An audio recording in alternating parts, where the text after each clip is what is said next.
வணக்கம். இப்படி ஆவேசமாக ஆடிச்ச ஒரு தெய்வம் இது துளுநாட்டு மக்களின் பாரம்பரிய தெய்வங்களில் ஒன்று. அதாவது நம்ம காந்தாரா படத்தில் பார்த்துருப்பீங்களா, அந்த காந்தாரா தெய்வங்கள் பஞ்சுருளி, குளிகா, அந்த தெய்வங்களில் இதுவும் ஒன்று. இது துளுநாட்டில் இருக்கக்கூடிய துளுநாட்டு மக்களால் வழிபடக்கூடிய, அதாவது அந்த காந்தாரா தேசத்து மக்களால் வழிபடக்கூடிய மிகவும் சக்தி வாய்ந்த தெய்வம் இது. அவங்களுடைய தெய்வங்கள் எப்படி அப்படின்னு கேட்டால் 3 விதமாக வழிபடுகிறார்கள். நம்ம ஏற்கனவே பார்த்துருக்கோம். இந்த காந்தாரா தெய்வங்கள்னு இது வரைக்கும் 5 பார்ட்டு பார்த்துருக்கோம். இது 6வது பார்ட்டு. அதில் அவங்க தெய்வங்களை எப்படி வழிபடுறாங்க அப்படிங்கிறதெல்லாம் முதல் பார்ட்லேயே சொல்லிடுறோம். அவங்க 3 விதமாக தெய்வங்களை வழிபடுவாங்க. ஒன்று இயற்கை சக்திகள் அல்லது தெய்வங்கள். இது ஒரு கேட்டகரி. 2வது வகையில அந்த துளுநாட்டிலேயே வாழ்ந்து அசாதாரண சக்தி படைத்த மனிதர்களாக மறைந்தவர்கள், இப்படிப்பட்டவங்க ஒண்ணு. முன்னோர்களின் ஆவி, வழக்கமாக முன்னோர்களை வழிபாடு இருக்கலாம், அது மாதிரி ஒண்ணு. 3 விதமா வழிபடுவாங்க. இதுல இந்த கொரகஜாங்கிறது 2வது வகையை சேர்ந்தவர். அதாவது ரத்தமும் சதையுமாக துளுநாட்டிலேயே வாழ்ந்தவர், ஆனால் அசாதாரணமான சக்தி படைத்த ஒருவர். இதனால அவருடைய இறப்புக்கு பிறகும் அவரை தெய்வமாக வழிபடுகிறார்கள். இதுதான் அந்த கொரகஜாவோட முன்கதை.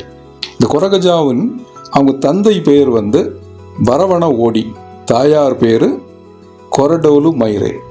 இதுதான் அவங்க அப்பாவும் அம்மாவும். அவர் அந்த துளுநாட்டிலேயே பிறந்தவர். துளுநாட்டின் காவல் தெய்வமாக வழங்கப்படுகிறார். ரொம்ப சக்தி வாய்ந்த தெய்வம். அதாவது நம்ம ஊர்ல இந்த கருப்பசாமி, சுடலைமாடன் எப்படி நம்ம காவல் தெய்வங்கள் இருக்கிறாங்களோ அது மாதிரி கொரகஜாவும் இவரும் அது போலவே சக்தி வாய்ந்த தெய்வம் தான். என்ன அப்படின்னா, இழந்த பொருள்களை எல்லாம் மீட்டு தரக்கூடியவராம் இவர். அவர்கிட்ட போய் ஏதாவது வேண்டிக்கிட்டா, என்னுடைய பொருள் காணாமல் போயிடுச்சு, இதை கண்டுபிடிச்சு கொடுங்க அப்படின்னா அடுத்த 24 மணி நேரத்துக்குள்ள அந்த பொருள் கிடைச்சிருமா. அதே மாதிரி பிரச்சனைகளுக்கு தீர்வு காண்பவர் அப்படின்னு பெயர் பெற்றவர். பொதுமக்கள், அந்த துளுநாட்டு மக்கள் தங்களுக்கு ஏதாவது பிரச்சனை இருந்தால் மனமுருக வேண்டிக் கொள்கிறார்கள். கொரகஜாட்ட போய் கொரகஜாட்ட வேண்டிக்கிட்டால் அந்த பிரச்சனை உடனடியாக தீரும் அப்படிங்கிறது அவர்களுடைய நம்பிக்கையாக இருக்கிறது. நம்ம ஊர் காவல் தெய்வங்கள் மாதிரி தான். இவருக்கு என்ன காணிக்கை வைப்பாங்க அப்படின்னு பார்த்தீங்கன்னா, மது, பீடி, முறுக்கு, இதுதான் காணிக்கை. கொரகஜாவோட கோவில்கள், அதாவது அதுல நம்ம அறுபடை வீடுகள் முருகனுக்கு சொல்ற மாதிரி கொரகஜாவுக்கு 7 முக்கிய கோவில்கள் இருக்கின்றன. அது குத்தாரு, சோமேஸ்வரம், டோல்யா, மித்தாகேலா, உஜிலா, தலா, தெரலைக்கட்டா அப்படிங்கிற 7 ஊர்கள்ல இருக்குது 7 வீடுகள் அப்படிங்கிற மாதிரி. கொரகஜாவுக்கும் அங்க 7 வீடுகள் வச்சிருக்கிறாங்க. இந்த 7 தான் முக்கியமான கோவில்கள். இந்த கோவில்களுக்கு பக்தர்கள் ஆண்டுக்கு ஒரு முறை நடக்கிற திருவிழாவுக்கு விரதம் இருந்து போறாங்க, நேர்த்தி கடன் செலுத்துகிறாங்க. இந்த கோவில்கள்ல என்ன ஒரு விசேஷம் அப்படின்னு கேட்டீங்கன்னா, அந்த கோவில்கள்ல தீபாராதனை கிடையாது, ஊதுபத்தி கூடாது, ஊதுபத்தி ஏற்றக்கூடாது, அர்ச்சகர்கள் கிடையாது. கோவில் 24 மணி நேரம் திறந்தே இருக்கும். அதுல ஒரே ஒரு கட்டுப்பாடு என்னன்னா, காலையில 6:30 மணி முதல் மாலை 6:30 மணி வரைக்கும் மட்டுமே பெண்களுக்கு அனுமதி. ஆனா ஆண்கள் எப்ப வேணாலும் போகலாம், கோவில்களுக்கு போகலாம், வரலாம், விடலாம், என்ன வேணாலும் செய்யலாம். இந்த கோவில்கள்ல என்ன பண்ணுவாங்கன்னா, போற பக்தர்கள் முறுக்கு, வெத்திலை, மது, கல், மலர்கள் இதையெல்லாம் காணிக்க வைப்பாங்க. இந்த கோவில்ல யாருக்கும் தீர்த்தம், பிரசாதம் எல்லாம் வழங்க மாட்டாங்க. இப்ப நம்ம கோவில்கள்லாம் போனோம்னா பிரசாதம் கொடுப்பாங்கல்ல, ஏதாவது தீர்த்தம் கொடுப்பாங்க, பிரசாதம் கொடுப்பாங்க. ஆனா இங்க அதெல்லாம் எதுவும் கிடையாது. பூஜாரி கிடையாது, எதுவும் கிடையாது. யார் வேணாலும் நேரடியா வழிபடலாம், யார் வேணாலும் காணிக்கை செலுத்தலாம், யார் வேணாலும் அவருக்கு பூஜை பண்ணலாம். கொரகஜாவுக்கு யார் வேணாலும் பூஜை பண்ணி வேண்டுதல் பண்ணிட்டு நீங்க இதெல்லாம் செய்யலாம். ஆனா தீபாராதனை காட்டக்கூடாது, தீபாராதனை கிடையாது, ஊதுபத்தி ஏற்றக்கூடாது. காணிக்கை பொருள்களை மட்டும் கொண்டு போய் வச்சு கும்பிட்டுட்டு வந்துடணும். இதுதான் அங்க நடக்கக்கூடியது. இன்னொன்னு என்ன விசேஷம் தெரியுமா, அங்க காணிக்கை வைப்பாங்கல்ல, முறுக்கு வச்சு கும்பிடுவாங்க. அவருக்கு முறுக்கு ரொம்ப பிடிக்குமா, அதனால முறுக்கு வச்சு கும்பிடுவாங்க. அப்படி முறுக்க காணிக்கை வச்சுட்டு வந்துருவாங்க. அந்த முறுக்க யார் வேண்டாலும் எடுத்து சாப்பிடலாம். அடுத்து போற பக்தர் இருக்காரு, இல்ல அந்த பகுதியில் யாரோ ஒருத்தர் வர்றாரு, நம்மளே போறோம்னு வச்சுக்கோங்களேன், புதுசா போறோம் அப்படின்னா கொரகஜா கோவில் திறந்தே இருக்கும் 24 மணி நேரமும்.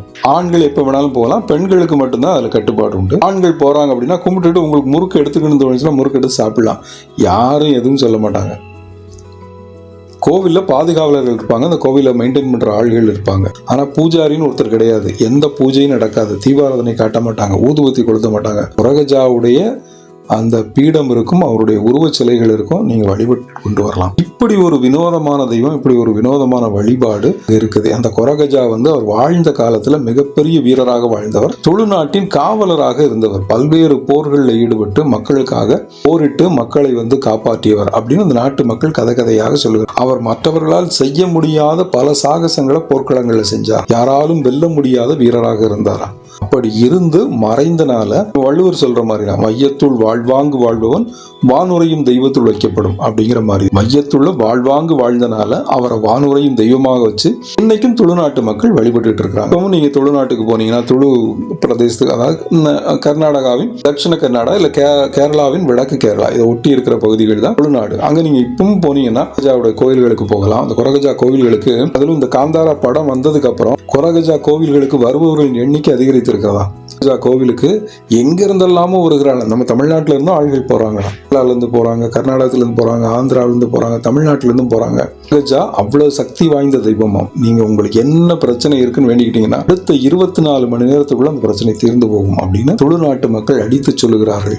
இப்படி அங்க இன்னும் நிறைய வினோதமான தெய்வங்கள் இருக்கிறது, விசித்திரமான தெய்வங்கள் இருக்கிறது, மந்திர வழிபாடுகள்லாம் இருக்குது. இதெல்லாம் அடுத்த பதிவுகளில் நான் உங்களுக்கு சொல்லுகிறேன். அதுவரையில் தொடர்ந்து இணைந்திருங்கள். நன்றி, வணக்கம்.